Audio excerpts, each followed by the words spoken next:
Hello Capricorn, Sun, Moon Rising, and Venus signs. Kamusta kayo? Sana po'y nasa mabuti kayong kalagayan. Welcome back po sa Star Tarot. At kung bago kayo rito, welcome din po kayo.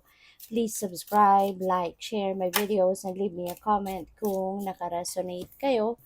First card po ninyo, soulmate. Yan, someone from your soul tribe is coming your way, Capricorn. Mamimit mo na, no, yung inyong soulmate. At yung soulmate na to, Capricorn, it's not only limited to yung nagiging romantic partner natin, no? So kaya po pwede na yung soulmate na to could be someone ano na magiging romantic partner ninyo kung single ka pa. Po pwede rin na baka ito ay magiging isang close friend mo, or po pwede rin na magiging mentor mo to or life coach mo to, yung gano'n, no? So, pupuwedeng mga ganyan ang relationship mo or magiging relationship mo with this soulmate na mami-meet mo. So, we have belief, examine existing beliefs. Kasi baka Capricorn, meron kayong mga paniniwala or mayroon kayong mga pinaniniwalaan na ever since nagkaroon kayo siguro ng sarili ninyong judgment, pinaniniwalaan niyo na yung bagay na yan, pero pupuwede na ngayon ano, nare-realize ninyo na kung hindi ka naninindigan na paniwalaan ang kung ano man ang bagay na yan, siguro 'di ba malayo na ang narating ninyo sa buhay. Siguro ang tagal mo nang naging mayaman, siguro ang tagal mo nang naging successful, siguro ang layo na ng narating mo, yung mga gano'n 'no, or kung ano pang mga observation ninyo. Kaya po puwede na ngayon, you will have that, opportunity na balikan 'no, yung mga nagawa mo in the past. Ano yung mga nagawa mo na sa buhay mo na naka-base doon sa kung ano yung mga pinaniniwalaan ninyo, mga gano'n. So, siguro parang i-examinin mo ngayon yung sarili mo, puwedeng gano'n. Kaya, pupuwede na sa ngayon you are going to try to dissect, 'di ba, ano yung mga nararamdaman mo sa ngayon.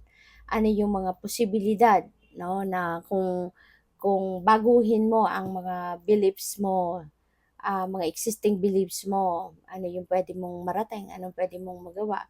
Mga parang pag-i-examine nito 'no, pati na rin kung ano ng mga nagawa mo, ano ng mga naging epekto nun. Kasi pupuwedeng ma-find out mo talaga, 'di ba, na kailangan mo ng tanggalin yung, paniniwala mo sa kung anumang bagay. Ito 'no, na imbes na ito yung mag-ano sa'yo, ito yung magdala sa'yo sa tagumpay, maaaring ito yung nagiging dahilan para malimitahan mo yung sarili mo. Ito yung siguro nagiging dahilan ng, ah, pagiging stagnant ninyo, 'di ba? So, siguro 'yan ang mapapag-aralan ninyo sa ngayon, you know? Kasi baka napapansin mo na marami ka ng opportunity na pinalagpas dahil sa paniniwala mong ito, 'di ba? Imbes na ano, parang nagiging self-limiting belief mo ito, 'no? So, we have healthy choices, choose wisely. Related ito sa health ninyo. So, this is good na meron kayong reminder na ganito, na siguro kailangan mo din ngayon na aralin din yung mga klase ng pagkain, inumin, 'di ba, na pinapasok ninyo sa inyong katawan, 'no? Pag-aralan din ninyo 'yan, pansinin din ninyo 'yan kasi maaari na, baka hindi ito healthy, 'di ba? Maaaring nare-realize ninyo na it's about time na, na baguhin mo din ano, yung mga choices mo pagdating sa pagkain at inumin. 'Di ba? Kasi 'di ba, as we grow older mas nagiging aware tayo at mas nagiging conscious tayo sa kalusugan natin. Lalong-lalo na kung meron ng nararamdaman kayo na kung ano-anong mga, alam mo 'yun, problema sa katawan.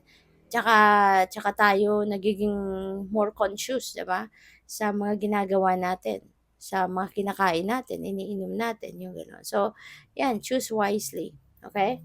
So, we have nurture, water your garden. Ito na, kasama na din yan dito sa healthy choices, no? So, aside from, 'di ba, pagpili ng mga masustansyang pagkain or mga tamang pagkain or inumin na nababagay sa iyong katawan, sa inyong kalusugan na ma-address, 'di ba, ng tama kung ano man yung mga nararamdaman ninyo sa inyong katawan.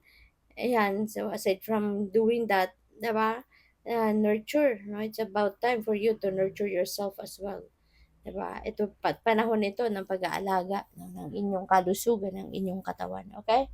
Para na maipagpatuloy mo yung ma-maintain mo yung pagiging healthy mo, alright?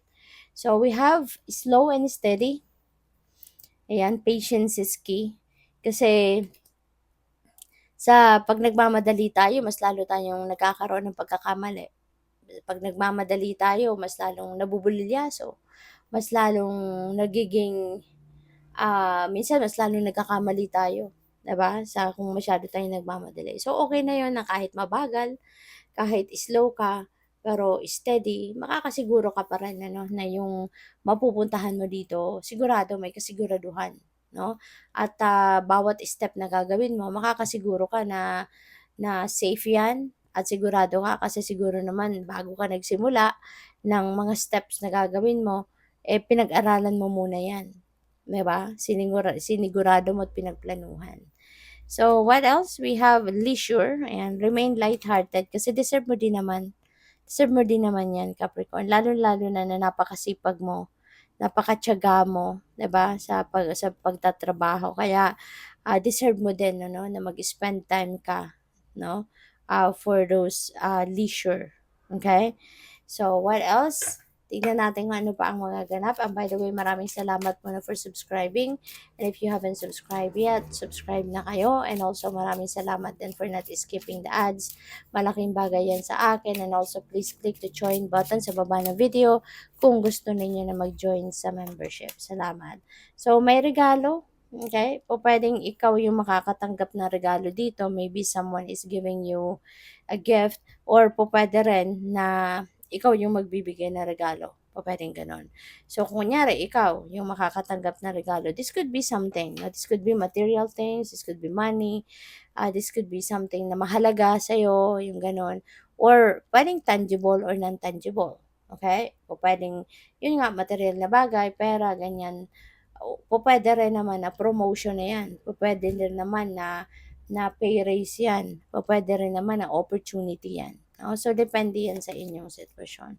So, we have overload, kaya siguro kailangan mo din na i-nurture yung sarili mo, magpahinga ka, kumain ng mabuti, choose to eat and, healthy ano, masustansya and healthy, um na mga pagkain dapat yung kinakain ninyo, that is part of, nurturing yourself, taking care of yourself kasi, lalo-lalo na ng iba sa inyo talagang sobrang pagod na. Sobrang pagod, sobrang nai-stress na kasi overload 'no, ng trabaho. Kaya kailangan na ekstrang alagaan mo ngayon ang inyong sarili para makabawi ka sa pagod na ito. So, what else? We have triumph. Pero magtatagumpay ka din, 'no? Now is the time that you are going to be triumphant. Siguro din, 'no, yung sipag at tiyaga mong ginagawa dito, magbubunga na din at, mapagtatagumpayan mo din kung ano itong pinagsisikapan mo. So, timing lang din naman 'yan, 'no, na magtatagumpay ka na din, makukuha mo na yung goal mo, ma-achieve mo na yung goal mo dito. So, pagkatapos niyan, 'di ba, matanggap mo na yung success na 'yan, before you start another one, 'di ba? Before you start another chapter in your life, eh, alagaan mo muna yung inyong sarili. Okay? Alagaan mo muna, i-nurture mo muna yung inyong sarili. Okay? So, good luck. Thank you for watching. Love and light. Namaste.